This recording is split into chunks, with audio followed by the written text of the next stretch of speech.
السلام علیکم، بسم اللہ الرحمن الرحیم۔ آج میری ویڈیو کا عنوان ہے ادھار کے معاملات کو لکھنے کا حکم۔ قرآن پاک میں ہے یا ایھا الذین آمنوا اذا تداینتم بدین الی اجل مسمی فاکتبوہ، اے ایمان والو، جب قرض کا معاملہ کسی مدت معینہ تک کرنے لگو تو اسے لکھ لیا کرو۔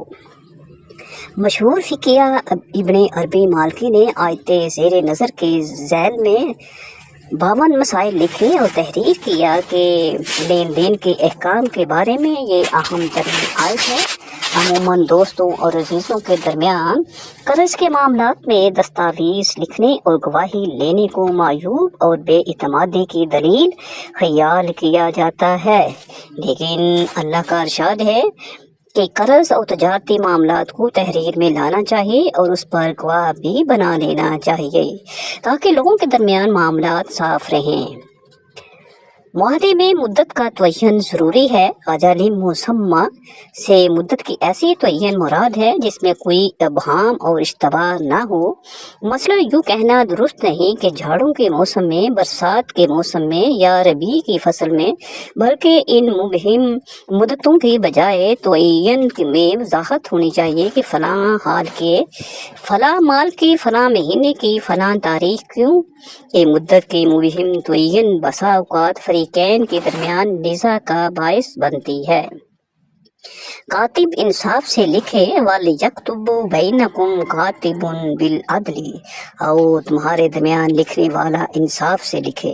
کاتب کو چاہیے کہ وہ دیانتداری سے لکھے اور لکھتے وقت کسی کی رو رعایت کرے، نہ کسی کی دباؤ میں آ کر نہ لکھے اور نہ لکھنے میں جان بداری سے کام لے، بلکہ انصاف کے ساتھ ٹھیک ٹھیک لکھے تاکہ لکھوانے والوں کو بعد میں کسی قسم کا نقصان نہ ہو۔ فقہ نے یہ بھی قید لگائی ہے کہ کاتب دیندار ہو اور تحریر کے شرائط سے بھی آگاہ ہو، تاہم کاتب لکھنے کی اجرت لے سکتا ہے۔ کاتب لکھنے سے انکار نہ کرے۔ ارشاد باری تعالیٰ ہے، وَلَا يَأْبَ كَاتِبٌ أَن يَكْتُبَ كَمَا علمہ اللہ فلیکتب، اور لکھنے والا لکھنے سے انکار نہ کرے۔ جب اللہ نے اسے لکھنا سکھایا تو اسے چاہیے کہ وہ ضرور لکھے۔ تحریر مقروض لکھوائے، وَلْيُمْلِلْ لِلَّذِي عَلَيْهِ الْحَقُّ وَلْيَتَّقِ اللَّهَ رَبَّهُ وَلَا يَبْخَسْ مِنْهُ شَيْئًا، اور وہ شخص لکھوائے جس کے ذمے قرض ہے، اور چاہیے کہ وہ اپنے رب سے ڈرتا رہے اور اس میں سے کچھ بھی کم نہ کرے۔ سورۃ بقرہ آیت نمبر 282 میں لین دین اور ادھار کے معاملے کو لکھنے کے احکام بیان ہوئے ہیں۔ ان احکام کی تفصیل ہے۔ مدانیت کا معنی میعادی قرض ہے۔ دائنی یدین، مداینتو کا معنی ہے آپس میں ادھار کا لین دین کرنا۔ لین دین کے 4 طریقے ہیں۔ نقد لین دین، یعنی کہ اور لینے اور دینے کی دونوں چیزیں موجود ہوں، قیمت دی اور چیز لے لی، اس کی تحریر کی ضرورت نہیں۔ لینے دینے کی دونوں چیزیں موجود نہ ہوں، جیسے آج کا تجارت کی صورت میں جوا کھیلا جاتا ہے جسے سٹہ کہتے ہیں، یہ حرام ہے، اسلام اس کی اجازت نہیں دیتا۔ لین دین کی چیزوں میں سے ایک چیز موجود ہو، مثلا ایک شے موجود ہے جو لے لی گئی مگر قیمت ادا نہیں کی گئی، اسے بعد میں ادا کرنا ہے، اور یہ مداینت یعنی ادھار کا معاملہ ہے۔ قیمت ادا کر دی گئی ہے مگر شے موجود نہیں، وہ بعد میں دی جائے گی۔ یہ بھی مدانیت کی شکل سے آخری دونوں صورتوں یعنی کہ ادھار کے معاملے کی ہیں، انہیں لکھنے کا حکم ہے۔ ادھار کے معاملے کو لکھنے کی 3 حکمتیں بیان کی گئی ہیں۔ زیادہ قریب انصاف ہے، گواہی کو بہت مضبوط رکھنے والی ہے، اس کے زیادہ قریب کہ ہم شک میں نہ پڑیں۔ وَلَا تَسْأَمُوا أَن تَكْتُبُوهُ صَغِيرًا أَوْ كَبِيرًا إِلَىٰ أَجَلِهِ، ذالکم اقسط عند اللہ و اقوم للشہادات و ادنی الا ترتبوا، اور سستی نہ کرو کہ تم لکھو اسے خواہ معاملہ چھوٹا ہو یا بڑا، مدت مقررہ تک یہ زیادہ تر انصاف ہے اللہ کے نزدیک، اور گواہی کے لیے زیادہ مضبوط ہے، اور اس کی بہت زیادہ قریب کہ تم شک میں نہ ہو۔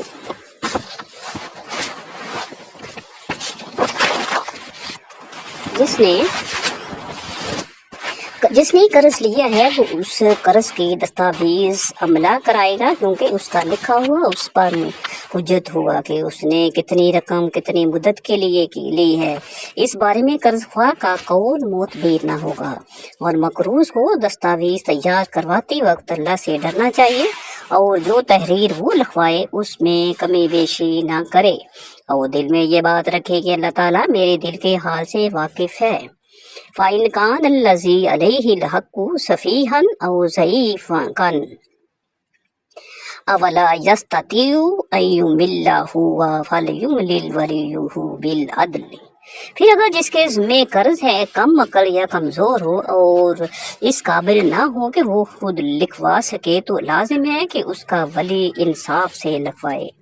اگر مقروض کم عقل یا کم سین یا معمر یا مخبوط الحواس ہو، یا عملہ کرانے سے بوجہ گونگا ہونے یا زبان سے ناواقف ہونے یا قیدی اور مریض ہونے کی بنا پر عاجز ہو، تو اس کا ولی لکھوا دے۔ ولی سے مراد شرعی ولی ہے یا وکیل اور مختار۔ مقصد یہ ہے کہ کوئی بھی صورت جب ایسی پیش آ جائے تو صاحب معاملہ کا اقرار اور بیان معتبر نہ رہ جائے، تو اس کے کارکن کے بیان و اقرار پر اعتماد کیا جائے۔ وَاسْتَشْهِدُوا شَهِیدَیْنِ مِن رِجَالِکُم، اور اپنے مردوں میں سے 2 کو گواہ بنا لیا کرو جو دیانت اور امانت اور اخلاق کے اعتبار سے تم میں قابل اعتبار سمجھے جاتے ہوں۔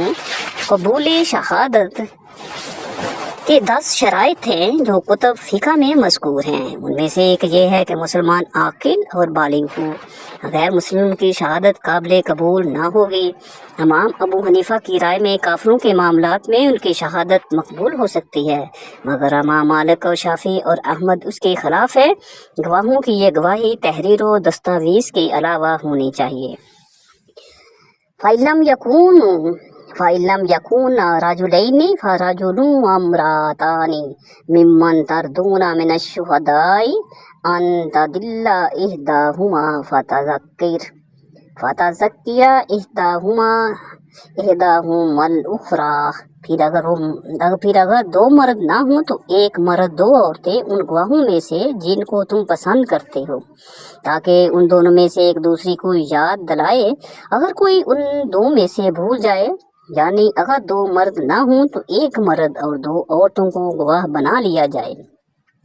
یہودی قانون میں گواہی صرف مردوں کی معتبر ہے، عورت کی شہادت سرے سے قابل تسلیم نہیں۔ اسلام نے عورت کو یہ حق دیا، لیکن ساتھ ہی اپنے علم کامل اور تحقیق کی بنا پر عورت کی گواہی کا مرتبہ مرد کے مقابلے پر نصف تسلیم کیا ہے۔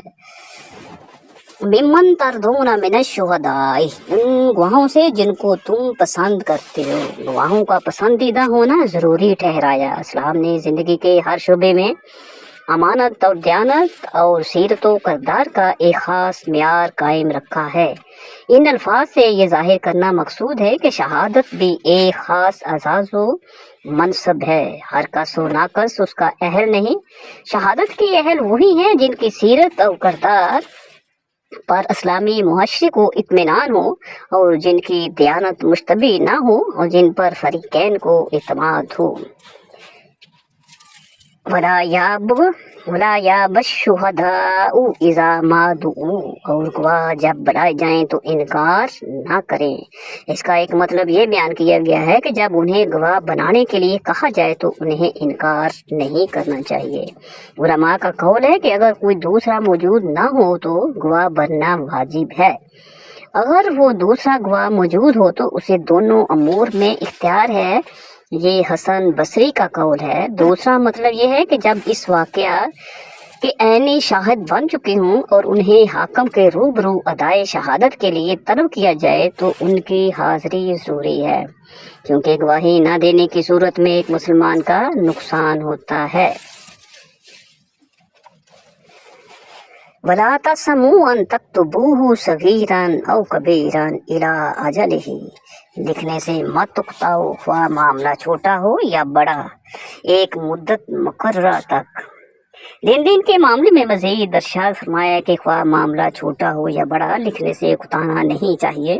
بار بار لکھنے لکھانے سے عموماً نفس میں ایک قسم کی اکتاہٹ کا پیدا ہو جانا تقریباً طبعی امر ہے۔ إِلَّا أَن تَكُونَ تِجَارَةً حَاضِرَةً تُدِيرُونَهَا بَيْنَكُمْ فَلَيْسَ عَلَيْكُمْ جُنَاحٌ إِلَّا تَكْتُبُوهَا، اگر کوئی سودا دست بدست ہو جس کا لین دین تم آپس میں کرتے رہتے ہو، بس اس میں کوئی گناہ نہیں کہ تم اسے نہ لکھو۔ نقد لین دین کے معاملات بکثرت پیش آتے ہیں اور یوں بھی زیادہ اہمیت کے حامل نہیں ہوتے، اس لیے کہ کم رقم کے ہوتے ہیں اور ان میں نزاع اختلاف کی نوبت کم ہی آتی ہے۔ علماء کا قول ہے کہ ایسے معاملات میں تحریر کو لازمی قرار دینے سے حرج لازم آتا ہے، اس لیے شریعت نے انہیں لکھنے کی پابندی اٹھا لی۔ اگر لین دین کا کوئی معاملہ ایسا ہو جس میں کثیر رقم صرف کی جا رہی ہو اور کسی طرح اس میں جھگڑے کا احتمال ہو تو اس میں تحریر ضروری ہوگی۔ وَأَشْهِدُوا إِذَا تَبَايَعْتُمْ، خریدو فروخت کے وقت گواہ بنا لیا کرو۔ یہاں گواہ بنانا حکم اور امر کے صیغے میں بیان ہوا ہے۔ مفسر ابن کثیر فرماتے ہیں کہ جمہور علماء کے نزدیک یہ امر مستحب کے لیے ہے، وجوب کے لیے نہیں۔ اس کی تائید اس حدیث نبوی سے ہوتی ہے جسے عمار بن خزیمہ انصاری روایت کرتے ہیں کہ ان کے چچا نے جو صحابی رسول تھے انہیں بتایا کہ نبی کریم صلی اللہ علیہ وسلم نے کسی عربی سے گھوڑا خریدا۔ کچھ لوگ گھوڑے کی قیمت چکانے لگے، انہیں معلوم نہ تھا کہ آپ گھوڑا خرید چکے ہیں، یہاں تک کہ بعض نے اس سے زیادہ قیمت ادا کرنے کی پیشکش کی جس پر آپ نے یہ گھوڑا خریدا تھا۔ عرابی نے حضور صلی اللہ علیہ وسلم کو آواز دے کر کہا کہ یا تو گھوڑا خرید لیجئے ورنہ میں اسے فروخت کر رہا ہوں۔ آپ عرابی کی آواز سن کر ٹھہر گئے۔ فرمایا کیا میں یہ گھوڑا آپ سے خرید نہیں چکا؟ عرابی بولا نہیں۔ آپ نے فرمایا یقیناً میں یہ گھوڑا آپ سے خرید چکا ہوں۔ عرابی بولا گواہ پیش کیجئے۔ لوگوں نے عرابی سے کہا کہ حضور کی بات کیوں کر غلط ہو سکتی ہے؟ اتنے میں حضرت خزیمہ آئے اور انہوں نے یہ ماجرا سنا۔ عرابی کہیں جا رہا تھا کہ گواہ پیش کیجئے۔ حضرت خزیمہ بولے میں شہادت دیتا ہوں کہ تم نے یہ گھوڑا فروخت کر دیا ہے۔ حضور صلی اللہ علیہ وسلم خزیمہ کی جانب متوجہ ہوئے اور فرمایا آپ کیوں کر شہادت دے رہے ہیں؟ خزیمہ بولے اس لیے کہ آپ کی یہ بات غلط نہیں ہو سکتی۔ چنانچہ آپ صلی اللہ علیہ وسلم نے ان کی شہادت کو دو آدمیوں کے قائم مقام ٹھہرایا۔ وَلَا يُضَارُّ کاتب ولا شہید، کاتب اور گواہ کو نقصان نہ پہنچایا جائے۔ کاتب کو نقصان پہنچانے کا مطلب یہ ہے کہ اسے بلا اجرت کتابت پر مجبور نہ کیا جائے گا، اور گواہ کو تکلیف دینا یہ بھی ہے کہ ضرورت کے باوجود اسے آمد و رفت کا خرچ بھی نہ دیا جائے۔ مفسر ابن کثیر فرماتے ہیں کہ کاتب اور شاہد کو ضرر پہنچانے کا یہ مطلب بھی ہے کہ اسے غلط قسم کی تحریر لکھنے اور گواہی دینے پر مجبور نہ کیا جائے۔ قتادہ کا قول یہی ہے کہ آیت کے اس ٹکڑے کے ایک معنی یہ بھی کیے گئے ہیں کہ کاتب اور گواہ دوسروں کو ضرر نہ پہنچائیں۔ اس کی صورت یہ ہے کہ عین وقت پر کتابت اور شہادت سے انکار کر دیں یا دانستہ اس کا مضمون بدل لیں۔ وَإِنْ كَانَ ذُو أُسْرَةٍ فَنَاظِرَةٌ إِلَىٰ مَيْسَرَةٍ، اگر مقروض تنگ دست ہے تو اس کے لیے آسودہ حالی تک مہلت ہے۔ تنگ دست مقروض کو کشائے